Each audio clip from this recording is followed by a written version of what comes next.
Welcome to LinkedIn Live with personal brand authority, Lita Citroen. Lita is an award-winning executive coach, speaker, and author working with clients in over 30 countries. She helps professionals, entrepreneurs, and business leaders manage the way they're perceived by the people who matter most. From leadership development, executive presence, to strategic communications and social media positioning, Lita's work is thoughtful, motivating, and practical. Get ready for a great program. Here's Lita.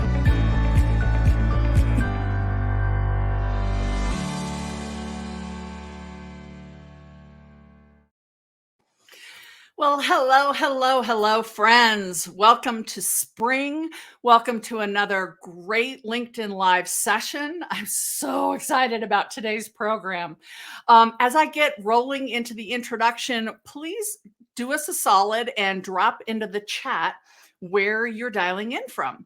I see a couple people have pointed out, we've got somebody from Germany calling in, but where in the world, in the country, are you dialing in from today? It's always fun to see what a small world we live in and what a global community we're part of. So please continue to fill up the chat.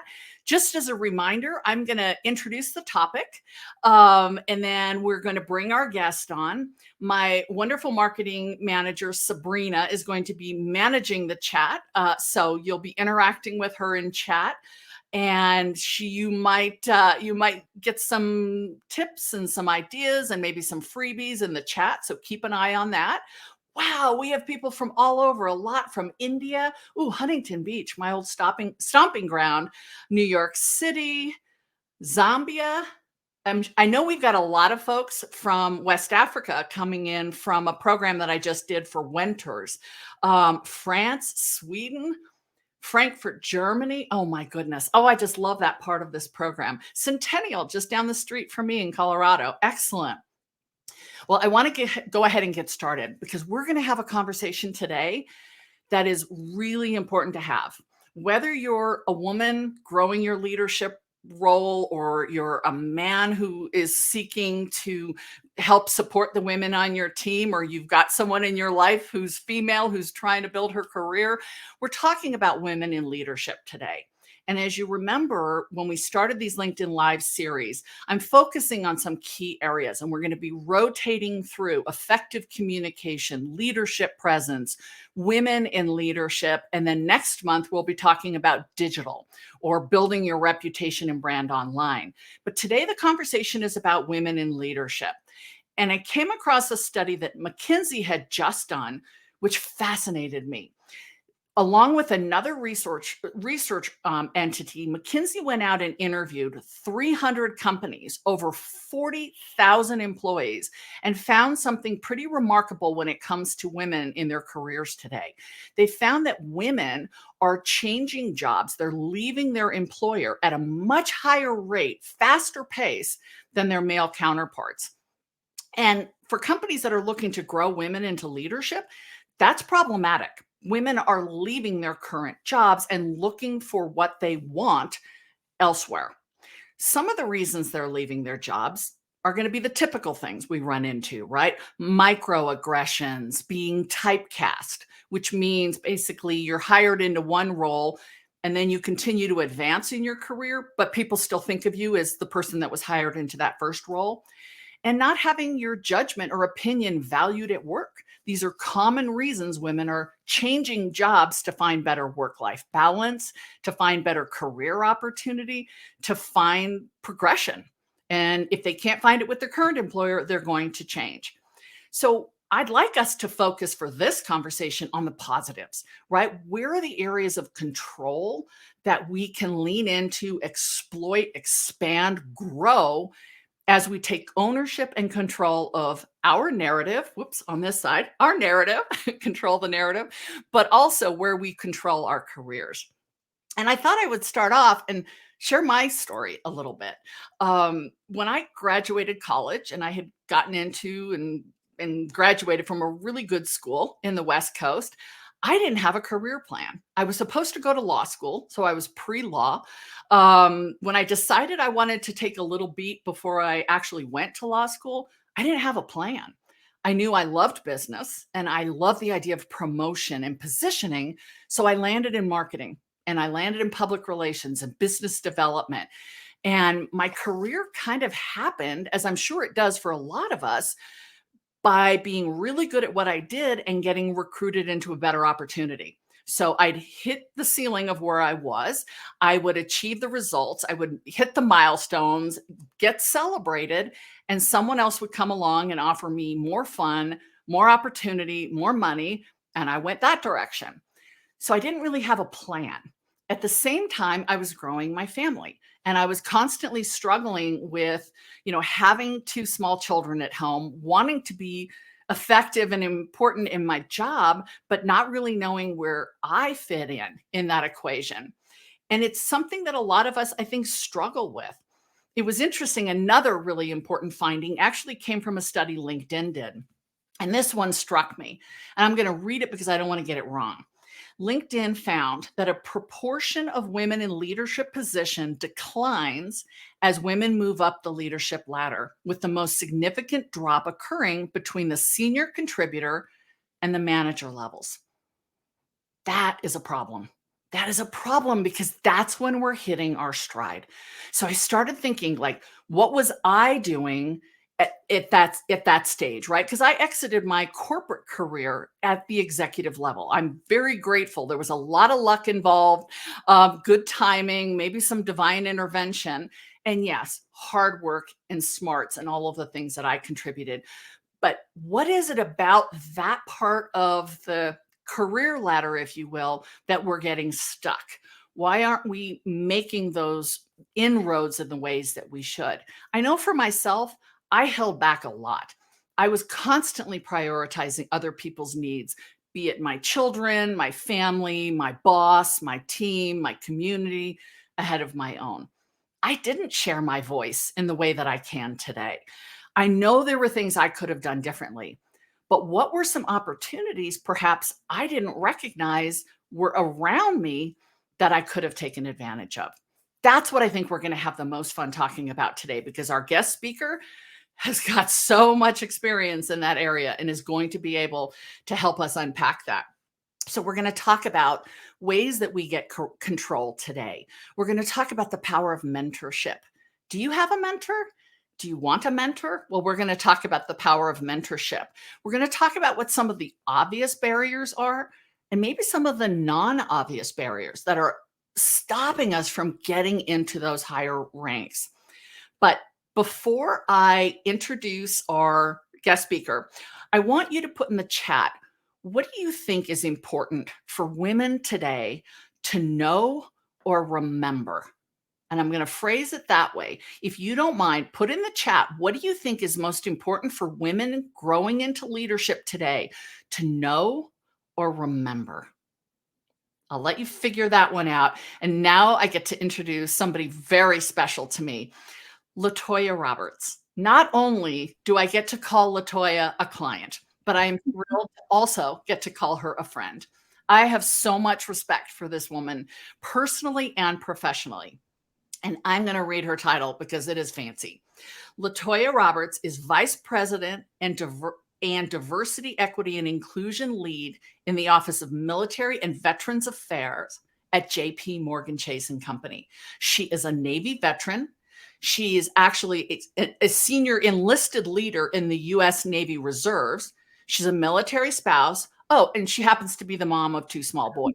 So with all of that, please help me welcome my good friend and a woman I have so much respect from that you're going to love hearing from, LaToya. Hi, welcome to the program. Thank you so much for having me. Of course. So in your introduction, I sort of hinted at the fact that you wear a lot of hats, right? Veteran, mom, military spouse, vice president, daughter, friend, all of these different titles. What are some of the ways that you use systems or tools that you use to juggle all of those priorities? Well, I would say it truly takes a village.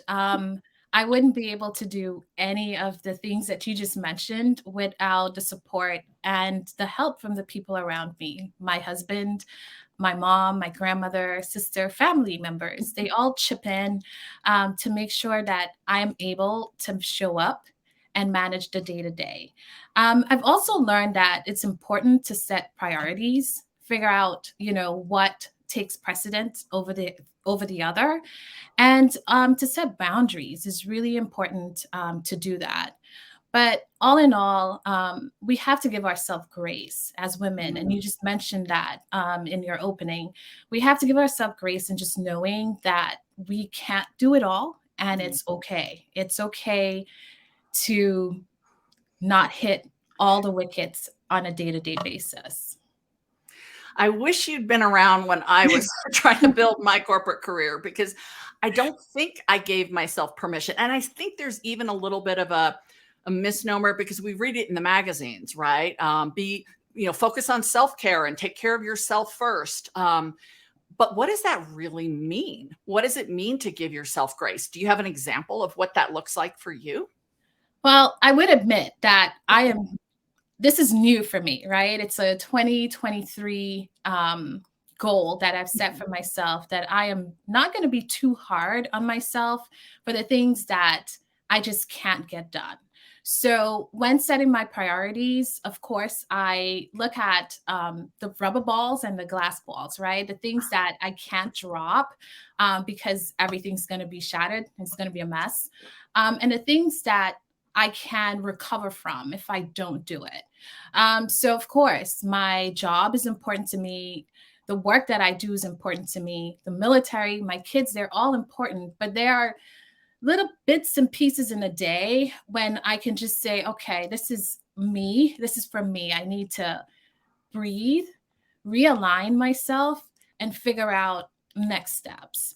And that's what I mean by just giving yourself grace. That there are some things that we can, and I think everyone can relate to, that is just not that important at the end of the day. Or it's something that we can revisit the next day. But I'm beginning to realize, just for your own mental health and for you to show up at 100%, you really do need to give yourself that time to just realign, breathe, focus, and then show up the next day to do it all over again.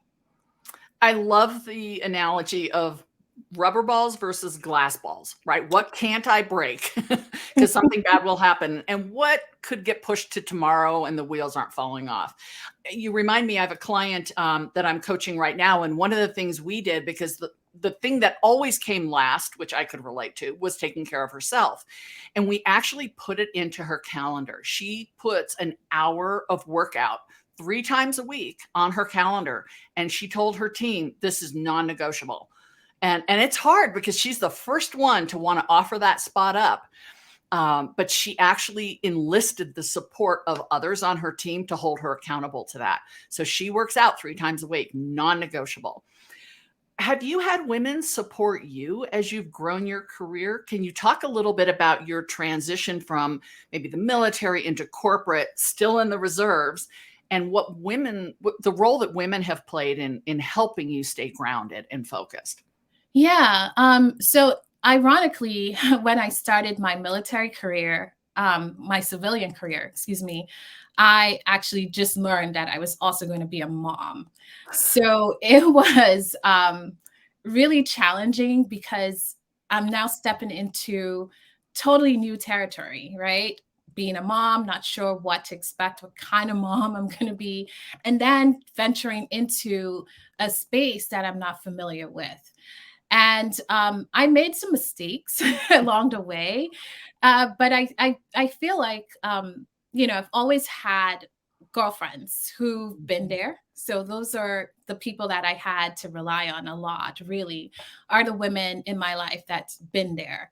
Okay, how do I balance going into a new space and also being a mom?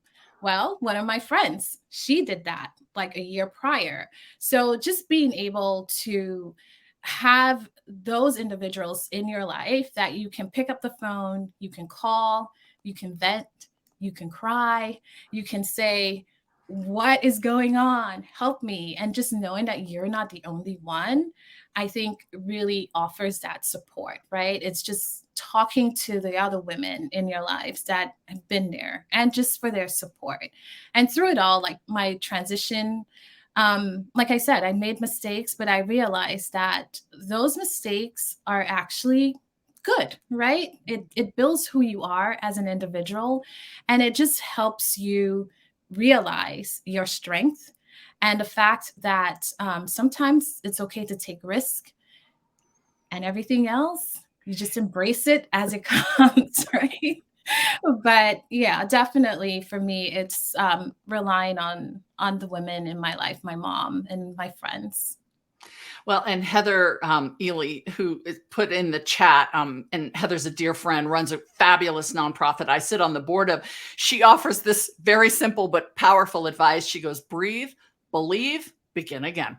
It's like when all else fails, you just got to start over. And I think we're also hardest on ourselves. And are other people really watching our missteps or the times that we stumble as often as we're watching them and focused on them, right? In getting ready for this call, you and I had some great conversation around some of the struggles that women face. And while we don't want to just, belabor the point that there are challenges, it's important to bring some of them up. And one of the things we talked about was how to be authentic. So you mentioned crying, right? Crying at work. Do we cry at work? Do we share our emotion and our passion? There aren't rules for this. And there's a lot of misunderstanding. I know personally, I always kept my private life completely separate from my work. I went through a divorce and no one at work knew until I went to HR and had my name changed. Like, that's crazy. No one in my work team knew what I was going through personally. And I don't know, is that right? What do you think? How do we navigate those kinds of challenges around authenticity? I think it's a balance. For me, I can say from my personal experience, it's usually 50-50, right? I try to be as authentic as I can. So my managers are aware of some of the challenges that I may be experiencing, because I think it's important in order to get that support. If you're silent, then people wouldn't know that you do need some help. So for example, I'm open about my challenges I may have sometimes with my kids. I would speak up if I have to travel, for example, but it's a big milestone, something that's going on in my children's lives. So I open myself to that, so that way I can get the support that I need from my team and from my leadership. In terms of crying at work, I remember my aunt, she is a senior executive at another firm. And she shared this with me in the beginning of my career. It's okay to cry, but go to the bathroom and do so. Get your makeup together after and go back out there and deal with it. And for some reason, that always sticked with me. So I am vulnerable. I do have times when I am frustrated. And I feel like if it's coming out, especially in the room, like at a meeting, around my colleagues, I do take a minute to step out, get myself together and go back into the room. Because, as women, I feel that at times we also have to deal with the stereotypes that come with it, right? That we are emotional. And I try my best not to play into those stereotypes. So I do step away and, get myself right to be back into that space where I can be heard, I can be taken seriously, and I'm not seen or play into it as being weak.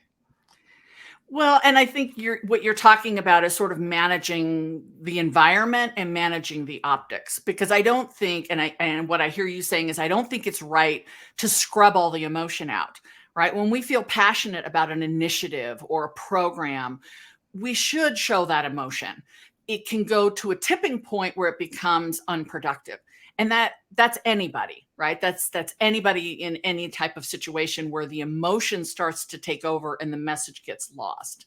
Have you ever looked at opportunities in your growth as a leader and seen a place where perhaps someone didn't support you or may have even held you back as you were growing in your leadership skills?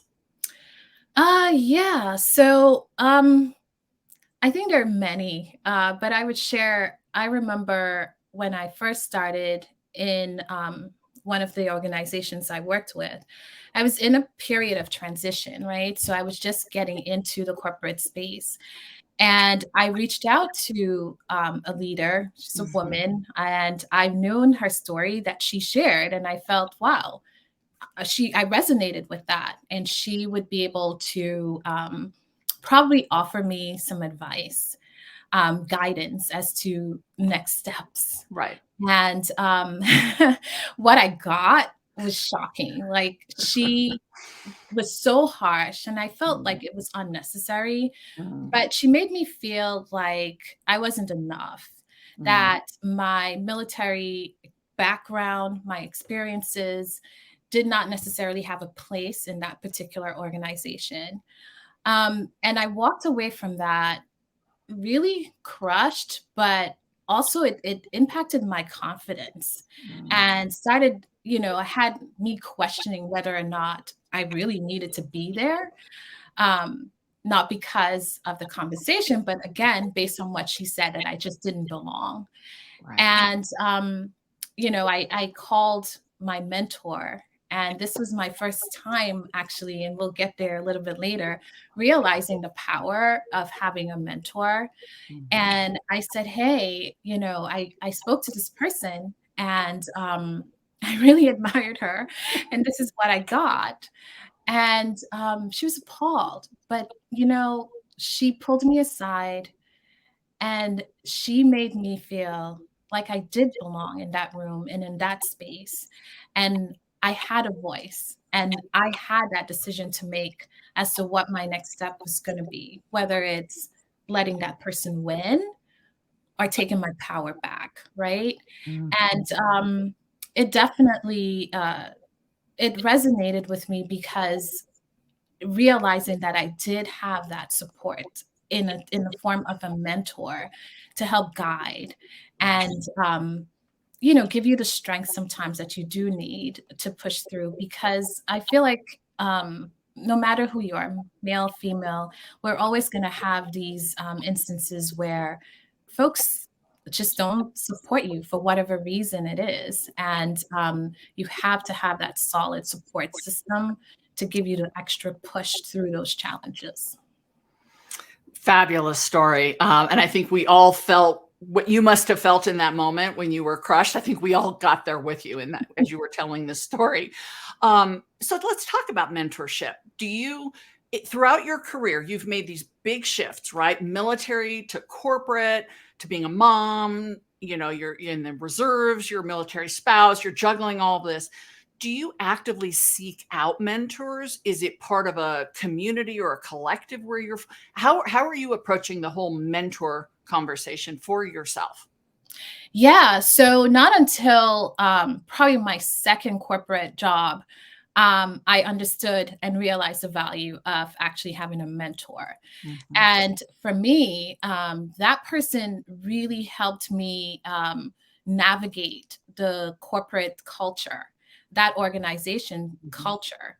And right now in my day to day, I have several mentors. So I started off with just one. And as I got more comfortable, if I admired a leader, or, sometimes it's just organic that you've worked with folks and you turn to them for advice.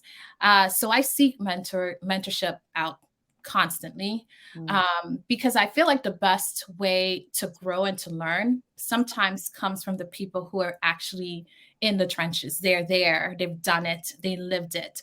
And, they're willing to pass on that knowledge. I'm all for it. Also, at my company, my organization, mentoring, especially for our transition veterans, are something that I actually manage because it is very important, especially for folks who are leaving the military and getting into their first corporate job. So that is something that it's not a must do. You don't have to in the firm, but it's something that we make available to anyone who's open to it. And it's been a success, a huge success at the firm, because like me, and I always share that story, when I started in this particular organization, we were going through an organization change, and I didn't know what I didn't know. I didn't know what opportunities were available to me, and my mentor was able to guide me through that process.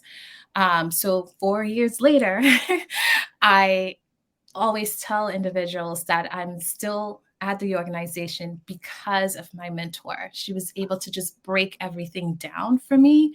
And it was a safe space for me to ask questions without feeling that I was asking a silly question or I'm going to be laughed at or judged. So I would say to anyone out there listening right now, if you don't have a mentor, it's organic. Sometimes just look to your left or your right, and the person's already there, and they would definitely help elevate.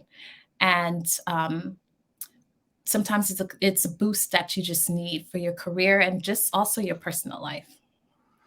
Well, and you bring up some great points, and I'm kind of checking the chat, and people are all over this topic. I mean, they are loving, right? I can see you. I see Vanessa's jumping in with how important it is to have a mentor.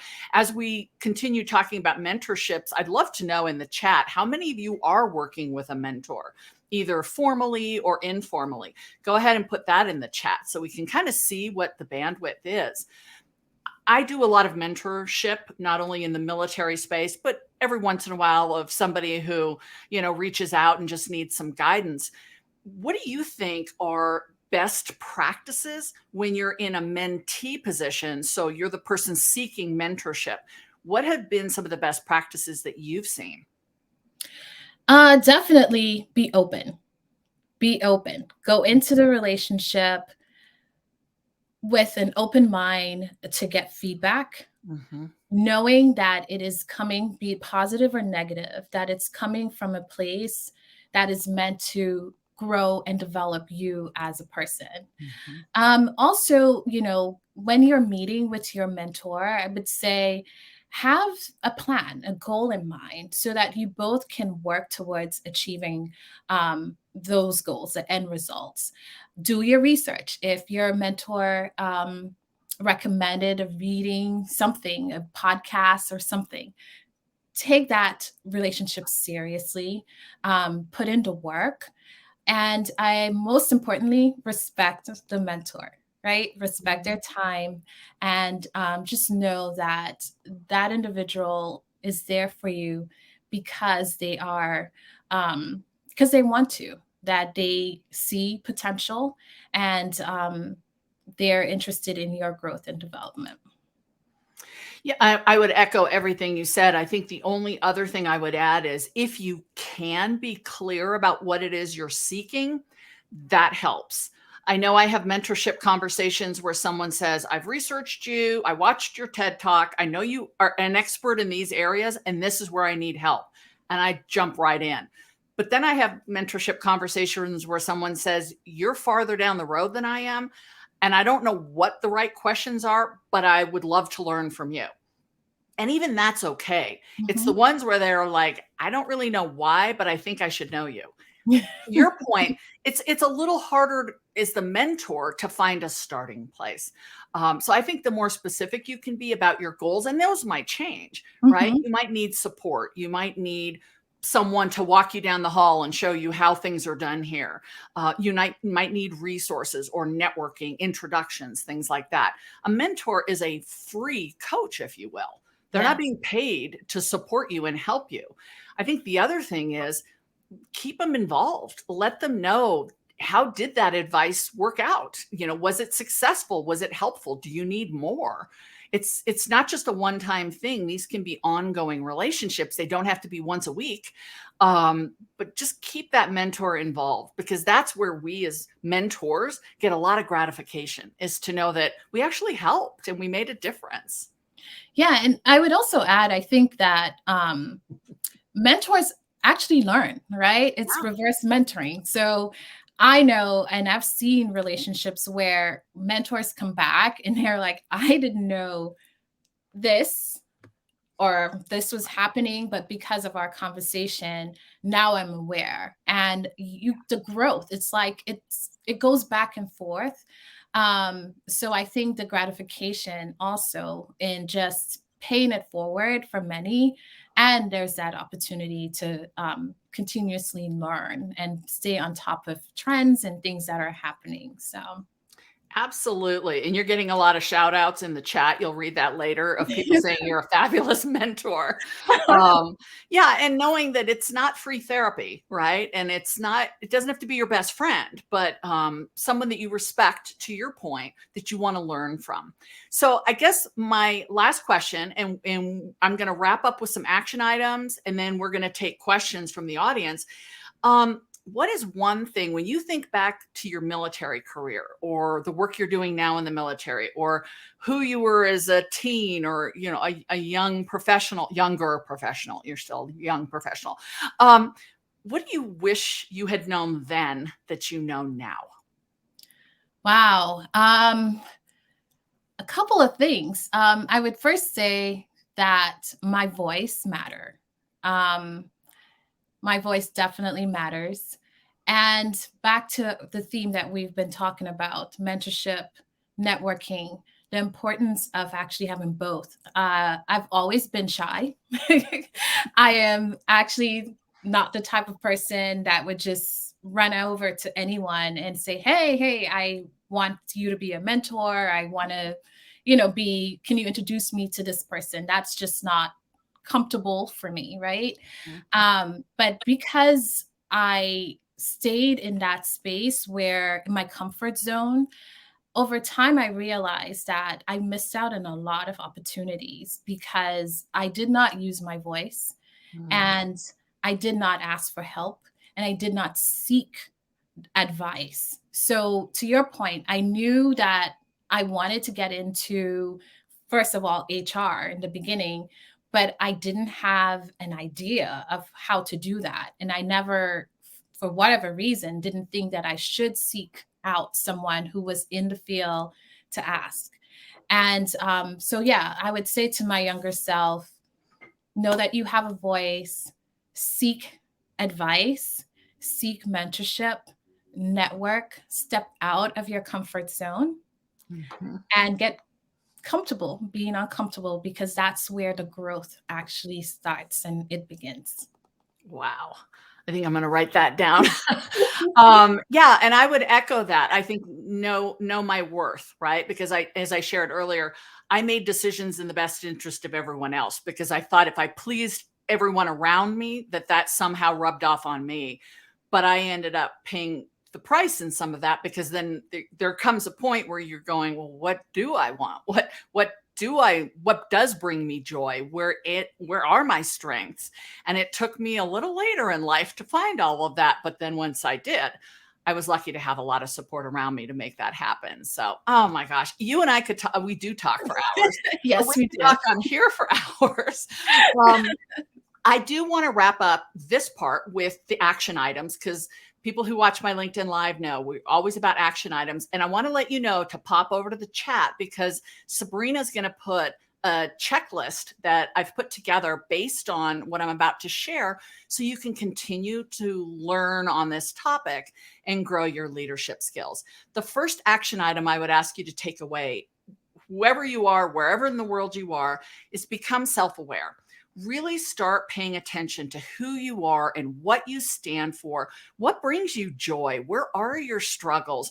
Where is the edge of your comfort zone? And then, as LaToya said, step a little bit outside of that, not to the point where you're taking unnecessary risk that could be harmful, but risk that makes you a little uncomfortable, still okay. Find out what's acceptable to you. Where are the guardrails that you want to set up for yourself? So, number one, focus on self awareness. Number two, as we've talked about, find support. It's okay to ask for help. I wish I had done that when I was younger and throughout my career. I didn't know to ask for a mentor. And I think about how many hardships I could have overcome quicker had I just had somebody guiding me. Look for allies, look for communities. Online, you can find people. I know in the chat, some people have been saying that in their country or their community, mentorship isn't as popular. Find people online. Find a way to get that allyship and make it a priority for 2023 to find a mentor and then maybe be a mentor. Number three, use your voice. LaToya and I've talked about the power of our voice. It's okay to make your opinions or your beliefs or your perceptions heard. You might have it might be a popular opinion, it might not, but it's okay. So maybe set a goal for this year to lean in 10% more or 30% more. When you're in a meeting or in a conversation and you've got an idea, don't wait till 5 other people have shared that idea. Share it first, and maybe that will help grow your own visibility. Number 4, watch and learn. Watch the people around you, the men and the women, because we can learn from both. I have more male clients cry in coaching sessions than I sometimes do females. So it's not just a female male thing, but watch from the people around you. What are they doing that you could emulate? What are they doing that doesn't sit well with you? Watch and learn from the people around you that you admire. And then number 5, and this is the message I wish I could have told myself back when I was in my 20s, create priorities for your career and your life. Whether it's a vision board, a journal, a goal sheet, find priorities, set goals for yourself. It's not a contract. If you choose a different goal a year from now, that's okay. But setting goals gives you something to move in the direction of. And then when you meet those goals, you're going to be so happy. And then you're going to set new goals. But keep the freshness of dreaming and goal setting part of your daily routine. Those are my 5 action items. I know Sabrina put the tip sheet in the chat, so be sure you download that. If you didn't get a chance to get that, just message her on LinkedIn and Sabrina will get that to you. But I would love to open it up to any questions. I thank you, LaToya. I mean, always fun hanging out with you. This is a different way for us to do this, but if you have questions, go ahead and put those in the chat and Sabrina will bring them onto the screen and we can address them. Do we have any questions yet? I know this chat has been lighting up the whole time. Well, I've got one question for you, LaToya, because I know we talked about this and I don't think it came up in our conversation. Do you have a lot of women on your team today? And have you been in positions where maybe there haven't been a lot of women? So today in my current team, no, not a lot of women. And I think just the nature of the military, there are many times that I've been the only one in the room. Mm-hmm. Good and bad to that, right? The good might be seen as a negative, but it definitely helps you develop that voice, make sure that you are heard. So not sometimes we may have a seat at the table, but sometimes we don't always have that voice. We're not given the space to, say what it is that we need to say. So I've learned ways to overcome that, to make sure that I don't have to be loud, but at least that folks know that I'm there and they value what it is that I have to say. But yes, it's just part of, I think, what comes with being the military and just the way that it's structured, that at times you are the only. Wow. Excellent. All right. We have a question from Angelica. As young professionals, what are ways we can create a collaborative and mentorship centered environment? What do you think about that? Hi, Angelica. I actually know Angelica.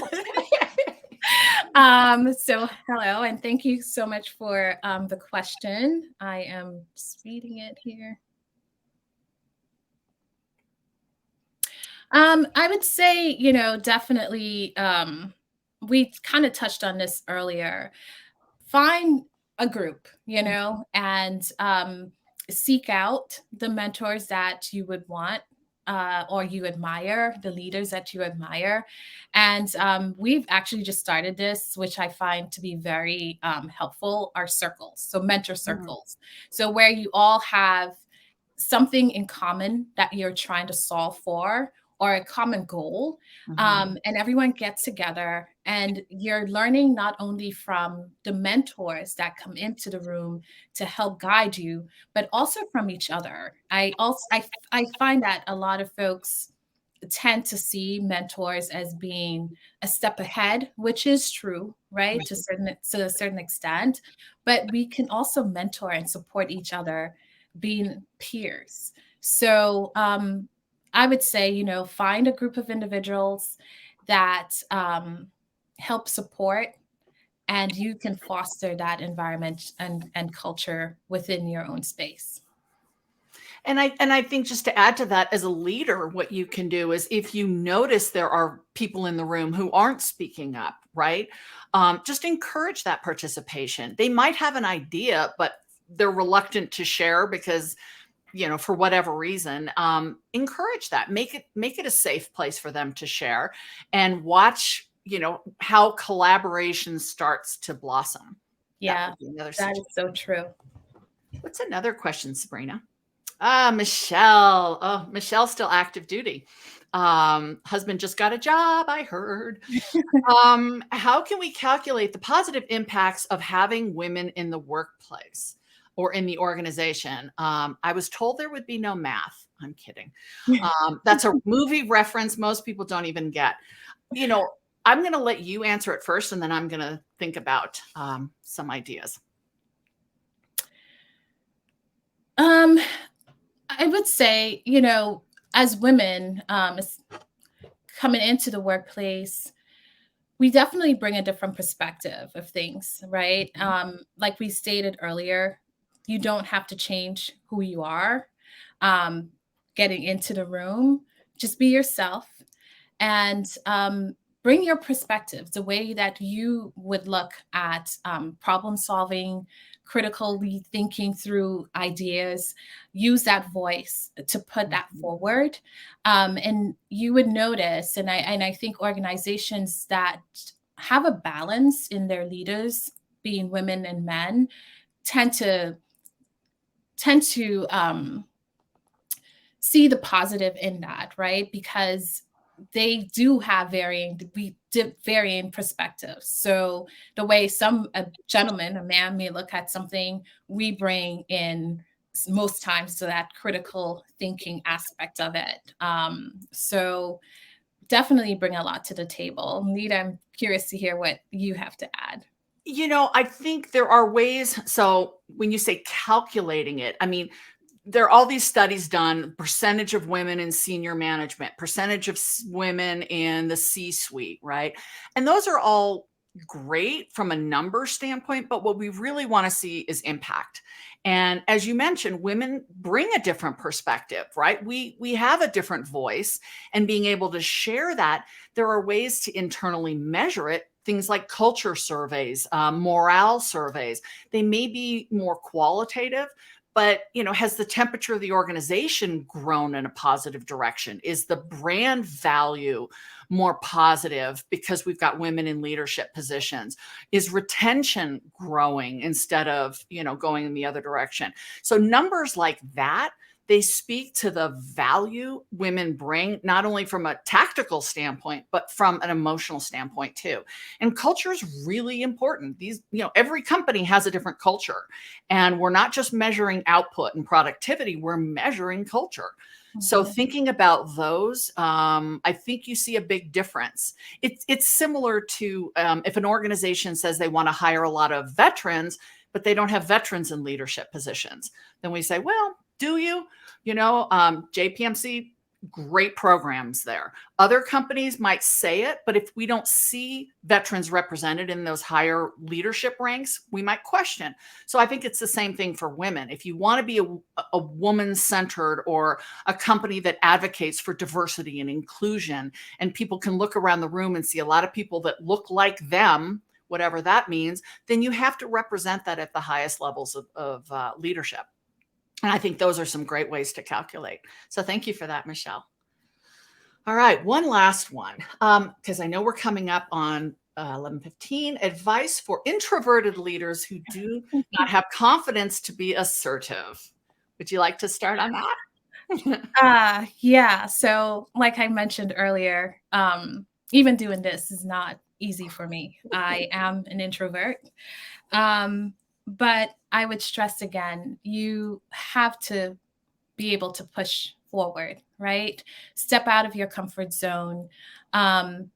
Gradually, you can do it in small steps. So, for example, it doesn't have to be this platform, but if it's taking on that challenge of leading a team meeting or, doing something like a public speaking event, but with a smaller crowd, just take small steps to get there. And eventually you'll realize that it gets a little bit easier.